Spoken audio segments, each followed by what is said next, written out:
नमस्कार दोस्तों, स्वागत है आप सभी का मेरे channel the horror story teller में। मैं लेकर आ गई हूँ आपकी पसंदीदा कहानी श्राप एक ब्राह्मण का, जिसे लिखा है आराधना बिल्लोरे यानी कि मैं, और जिसको वॉइस दी है आराधना बिल्लोरे यानी कि मैं। तो चलिए बिना देरी किए कहानी को शुरू करते हैं। भाग 5। बिना धड़ का सिर और बिना सिर का धड़। नितेश आकर उन तीनों को खाना देकर चला गया था। अब वो तीनों आपस में बातें कर रहे थे कि घुंघरू की आवाज किसकी थी। तभी विनोद कहता है, विशाल, तू मुझे एक जगह किसी श्राप के बारे में बता रहा था, आगे क्या हुआ उसमें?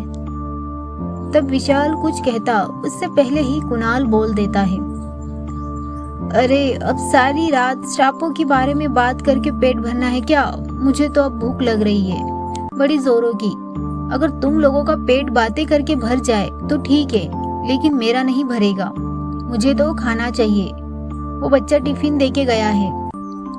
विशाल कहता है, हाँ विनोद, कुणाल ठीक कह रहा है, हम उसके बारे में बाद में बात करेंगे। पहले चलो खाना खा ले, और सुबह हमें नदी के बारे में भी जानकारी निकालने जाना है। आखिर जिस काम के लिए आए हैं उसे छोड़कर सभी पर ध्यान दे रहे हैं। वो ये बातें कर ही रहे थे कि तभी उन्हें एक खुशबू सी आने लगती है। विनोद कहता है, ये खुशबू? जब वो देखते हैं तो सामने कुणाल टिफिन खोल के बैठा हुआ था।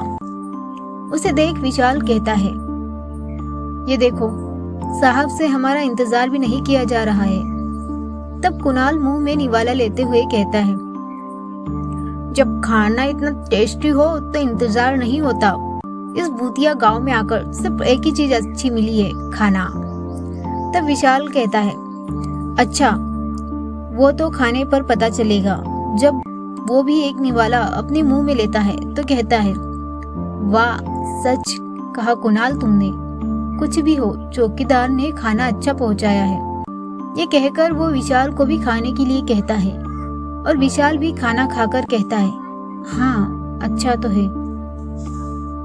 तब कुणाल कहता है, पता चले किसने बनाया है तो अपने साथ लेकर अपना बावर्ची बना लूं, और हंसने लग जाता है।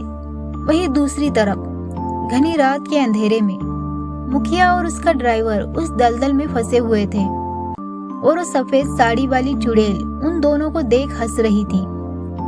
अब तक वो दलदल उन्हें गर्दन तक ले चुका था। तब ड्राइवर कहता है, मालिक, कहाँ फंस गए हम?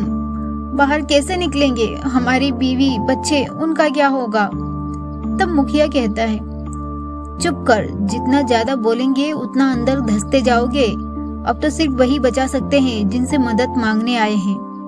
तब ड्राइवर कहता है, मालिक, ये चुड़ैल हमें देखकर कब से हंस रही है। इसे मारना है तो एक बार में क्यों नहीं मारती? तब मुखिया कहता है, अपनी काली जुबान बंद कर, तू क्या चाहता है? ये हमें मार दे। अब तक वो दलदल उनके सिर को लग चुका था, और उस वक्त उस सुनसान रास्ते पर सिर्फ उस चुड़ैल की खौफनाक हंसी गूंज रही थी।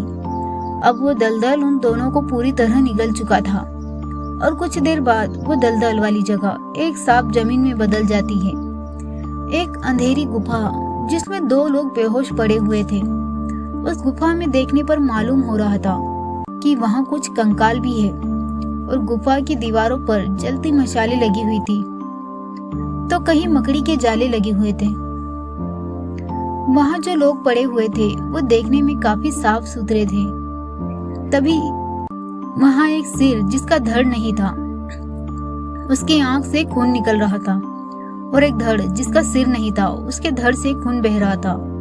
इतना कि कोई नॉर्मल इंसान उसे देख ले तो घबरा जाए, पर वो खून जमीन पर नहीं गिर रहा था, वो सिर्फ उसके शरीर पर ही दिखाई दे रहा था।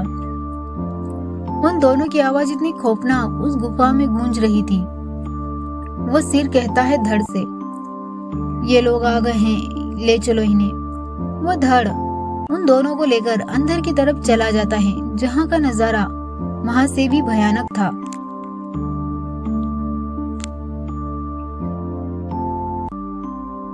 सामने ही एक काले कपड़े पहने, लंबे बाल, जो बाल कम, मोटे बालों की रस्सियां ज्यादा लग रहे थे, और नाखून बहुत ही बड़े और नुकीले थे। वो एक अग्निकुंड के पास बैठा था जिसमें वो आहुति देते हुए कोई मंत्र जप रहा था जो यूं था, ओम ह्रीं भैरवी क्लों ह्रीं स्वाहा। तभी उन दोनों को होश आ जाता है जिसमें से वो उठते हुए अपने आसपास देखने लग जाते हैं। अभी वो दोनों दूसरी तरफ देख रहे थे जहाँ एक देवी की बड़ी सी मूर्ति थी और उसके सामने वो दोनों और उसके पीछे अग्निकुंड और उसके बाद एक तांत्रिक जो उस अग्निकुंड में आहुति दे रहा था। लेकिन वो दोनों अभी उस देवी की मूर्ति को ही देख रहे थे कि दोनों की आंखें फटी की फटी रह गई, इतने ज्यादा कि उनके गले इतने सूखने लगे कि उसमें से थूक तक सूख गया था। वो सामने देखते हैं कि एक देवी की बहुत ही बड़ी मूर्ति थी जिसमें इस देवी के गले में सिर लटके हुए थे जो कोई पत्थर के नहीं बने थे, वो ना ही कंकाल के थे, बल्कि वो सिर तो किसी इंसान के थे जो कि माला बनाकर उस देवी के गले में पहनाए हुए थे। वो सिर्फ इतना ही नहीं, उस देवी के हाथ में एक मुंडी थी जिसमें से अभी भी खून बह रहा था और देवी के नीचे पैरों में एक लाश पड़ी हुई थी जिसका सिर धड़ से अलग था। उस वक्त वहां की पूरी जगह खून से सनी हुई लाल थी, यहाँ तक कि उन सिरों के बने हुए माला को देखकर लग रहा था कि वो अभी अभी ही कहीं से लाए गए हैं और उस धड़ को देखकर ही यही नजर आ रहा था। और अब वो दोनों के पास एक आवाज आती है इस तरीके से, देख क्या रहे हो आंखें फाड़ के।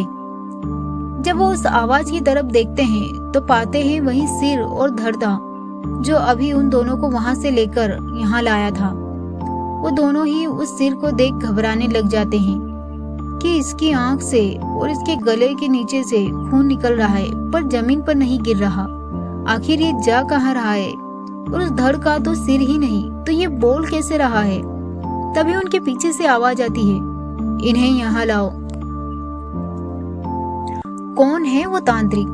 कौन सी जगह है ये गुफा?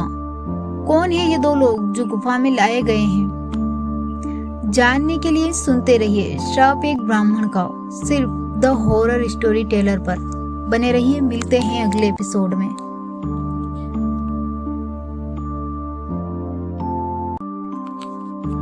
आप सभी को कहानी कैसी लग रही है कमेंट बॉक्स में जरूर बताएं और कहानी को शेयर करना ना भूलें। और हाँ, बेल आइकन प्रेस जरूर करें ताकि आपको कहानी का अगला भाग जल्दी आपके नोटिफिकेशन में मिल जाए। तब तक के लिए जुड़े रहिए हमारे साथ और सुनते रहिए ऐसी ही डरावनी कहानियाँ सिर्फ और सिर्फ द हॉरर स्टोरी टेलर पर। मिलते हैं अगले भाग में। धन्यवाद।